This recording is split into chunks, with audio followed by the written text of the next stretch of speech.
I explained that very clearly. I think I explained it actually to both sides during the couple of final settlement conferences that we had. So I don't know why it's being raised. They have elected throughout these number of years to have the case remain here. So at this point, I'm not removing it.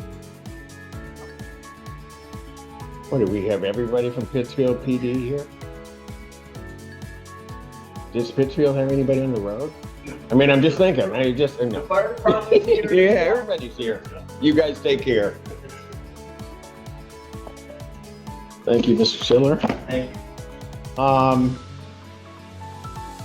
Can you, Mr. Schiller, can you approach on a separate way? Court does call the case of Finny versus Sedoni. The first thing, you guys are gonna have to switch sides. Get your appearances, please. Good morning, Your Honor. This is Megan Balboa on behalf of the plaintiff, P84205. We have to state your name. My name is Peterson. All right. It's a date set some time ago for a non-jury trial. Are the parties ready to proceed? Your Honor, may I approach the bench and go off the record briefly before I begin? I have a procedural issue. A procedural issue? Yes, I can stay on the record. That's right. Oh. May I- What? No, well, then I've got to have them up here. I guess, what is it? Okay, so there is a counterclaim, which is a suffered full child. There was already an order of eviction entered. I'm intending to move for summary disposition under C8 and C10. I need the opportunity to brief that issue. Well, why am I here on the date of trial with that? Right. So the last motion that was filed, it was back in July. I appreciate that this is a long time coming. So please, Your Honor, I'm not appreciating that for its time. However, I'm recently retained and there's about 1,000 pages worth of evidence. This has gone to mediation. There's conflicts in the facts, even in what was submitted during mediation. And there's significant evidence indicating issues of fraud upon the court and other issues regarding insurance fraud by the defendants. And it is my professional opinion that it does substantiate claims under MCR 2.116 C8 and C10. Well, the motion should have been brought before today. Okay. I mean, I don't know what particular issues you're talking about in terms of somebody committing fraud upon the court. And I'm just going to say this, if they were going to say this about the other side, if you're going to make that accusation, counsel, you better bring it. And it better be that, because if it's not, then I'm going to be exceedingly angry because I don't like people. I do not like people accusing others of things like that without substantial proof. Absolutely.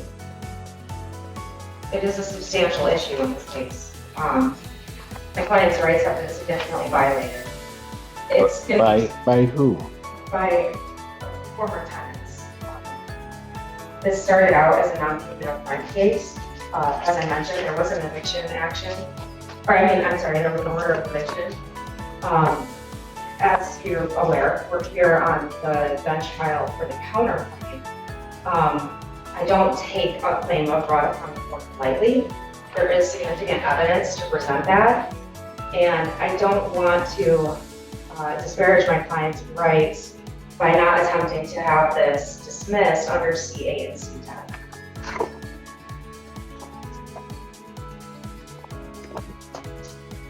Well, I get it, but there was an attorney in this before. He's exceedingly difficult to get a hold of. That was part of why I asked to approach the bench, but He's I understand been there's held something.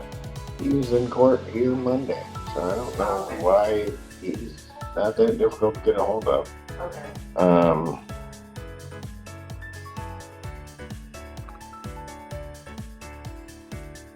coming in on the date of trial, asking for an adjournment of these proceedings is not gonna happen. Okay, So you guys either can try to resolve this thing, or we're gonna try it. okay, fair enough. Then I would request a brief recess to please speak to the defendant. Okay, see if you guys can work it out. Court's gonna stand in recess. 14A District Court back in session, the Honorable Judge Simpson. You may be seated.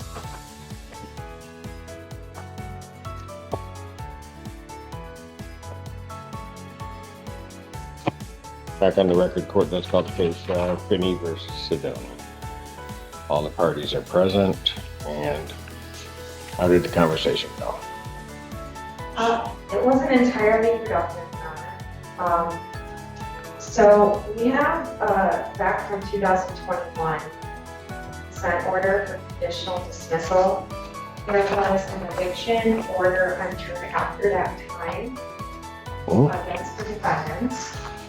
As it relates to today's full bench trial, it is based on a counterclaim that was filed on February 12th, 2021. However, again, it's my position that the counterclaim needs to be dismissed. There's not actual cognizable claims under the counterclaim, so that it would be right for dismissal under MCR 2.116C. Why are they not cognizable claims? The claims are not cognizable as defendants are now pro per in this case. This was filed by their previous counsel. There is not a cognizable claim in regard to the condition of the property as against my client for relief. Why is that not cognizable? Why is that not cognizable claim?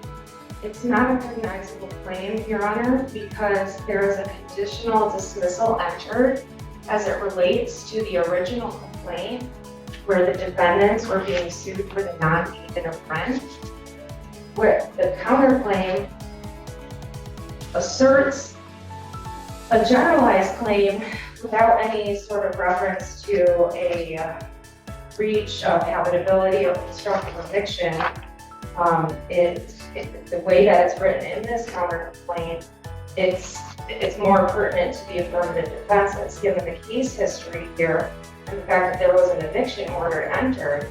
At this time, this can't be a cognizable claim before the court. So that doesn't even make any sense. If somebody says I paid $1,000 or rent was $1,000 a month, I didn't pay the $1,000, and actually I was living in conditions that I think the landlord may owe me money because I paid them or something happened to the unit. The very fact that there was an agreement to vacate the premises doesn't negate their claim for money. As it wouldn't the landlord, if the landlord had a claim for money. Absolutely, Your Honor. My point is more towards, to back up slightly, this has been in court for a long time, there's a lot on the record, especially for something that started out as a non-payment of rent case. The defendants are the relatives of the plaintiff. I'm aware. I'm aware of a whole lot in this case. There are facts in the counterclaim that are very generalized. There's not a factual section or actual claims after that. It's very generalized, but it does assert that there's a dispute as to mortgage payments. There's a dispute as to ownership interest. So this is out of the realm of a landlord-tenant non-payment of rent case. And it's not a cognizable claim under the statutory law for those damages. Secondly, You keep saying that. Give me some case law that says that. Okay.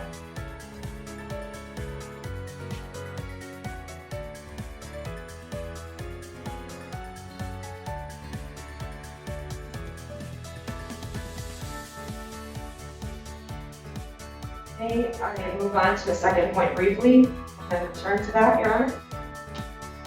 Go ahead. Okay. Secondly, after the generalized facts in the complaint, then the defendants move on to enter under a claim of statutory conversion, common law conversion, excuse me. Okay. Regarding the insurance fund. It's both. In paragraph 28, it's combined into common law conversion and conversion under MCL 600.2919A.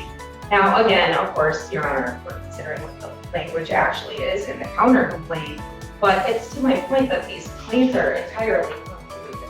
But they're asking for, as you would be entitled to under statutory conversion, 3 times the amount of actual damages plus cost and reasonable attorney's fees. If there's no summary proceedings to be had in terms of the possession of the property, and what's at issue here are ownership interests and statutory conversion claim that exceeds $25,000, it's in the beginning, as I was arguing to you, that this would be appropriate for dismissal under MCR 2.116C7. However, even if Jurisdictionally or under 7? Why under 7? right, this is what I'm stating, Your Honor. In the beginning, maybe it wasn't helpful to move on to a different issue, but in the beginning, it's that there aren't recognizable claims that apply any longer, given the procedural history. Not only that, but also just the way that it's been written out here in terms of the habitability. I did need a brief moment to tell my information, but in terms of the habitability, the actual counts that would indicate that the legal requirements have been met are not enumerated. And then secondly, it would be appropriate under NCR 4.002 not necessarily to dismiss the action, but if it's related to property ownership, which is quiet title, and if it's related to conversion for a claim of over $25,000, it's not the court's obligation to dismiss it, but it would be more proper that this be transferred to the circuit. And have you asked for removal? I would request a removal, Your Honor. I'm not removing this case. I think it was, and you coming late to the game, I think I explained to the Sedonis I don't have jurisdiction over the title. Okay. I also explained to them that my jurisdictional limit was $25,000.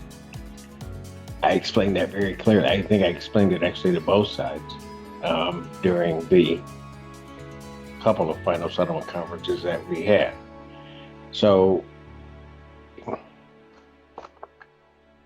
I don't know why it's being raised. They have elected throughout these number of years to have the case remain here. So at this point, I'm not removing it.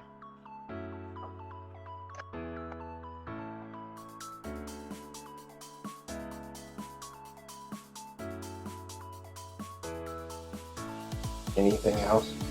I mean, I have to object to proceeding on a full hearing at this time. On what grounds? The numerous reasons I've stated. You stated a lot of gobbledygook is the only way I can explain it. You haven't given me a reason. You haven't given me a reason why it shouldn't proceed today. This matter has been set for trial today. I have given a lot of leeway to both parties, I think, in terms of trying to make sure to try to resolve this case, to try to find a way to do it, sent them to mediation.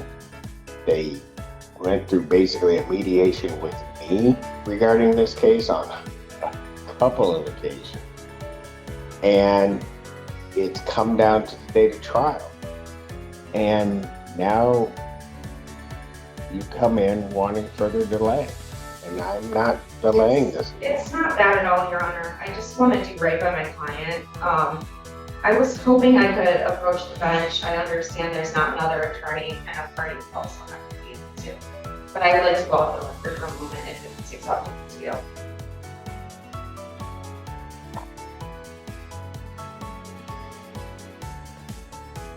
Do you have any objection to that, folks? No. Okay. I don't know how we're gonna have this conversation, but let's do it this way. You can go off the record. Mr. Trapp, take both parties, behave yourself when you're in my hallway, take them back to the jury deliberation room.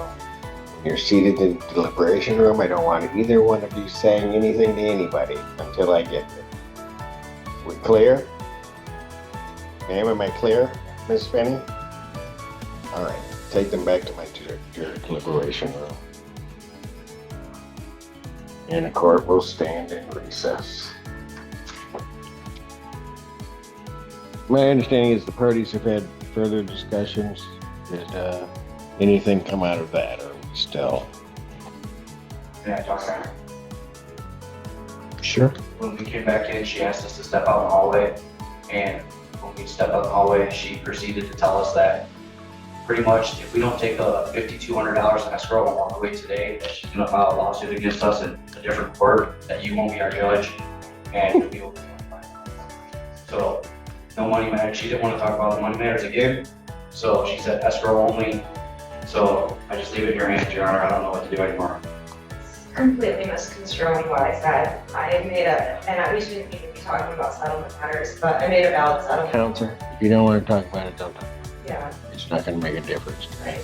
I mean, you know, I'm just going to say this. If you go back there and talk, your client,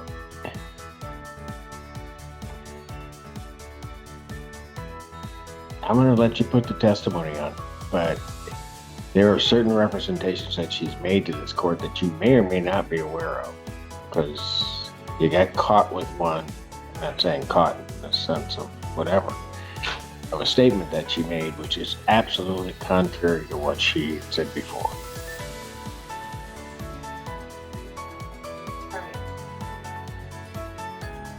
All right, are we ready to try this? To be let off the case at this time?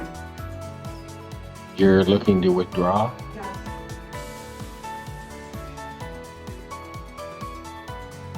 I can't reasonably represent her if I'm going to misconstrue the facts. Well, it's not an issue of you misconstruing the facts. I'm just telling you that there have been certain representations made on the record, which I will tell you were different than what was said today. And I will tell you, counsel, I can tell by your reaction that you did not know that. So if you are going to move to withdraw, I'm going to step off, and you probably need to have a detailed conversation with your client about that. The court's going to stand in recess. Everybody can remain seated. The court does call the case of Sedoni, or Finny versus Sedoni. Parties are present. The record should reflect I've had an opportunity to talk with the parties, and parties have come to a resolution. I'll state it on the record and then ask for the concurrence that is the agreement.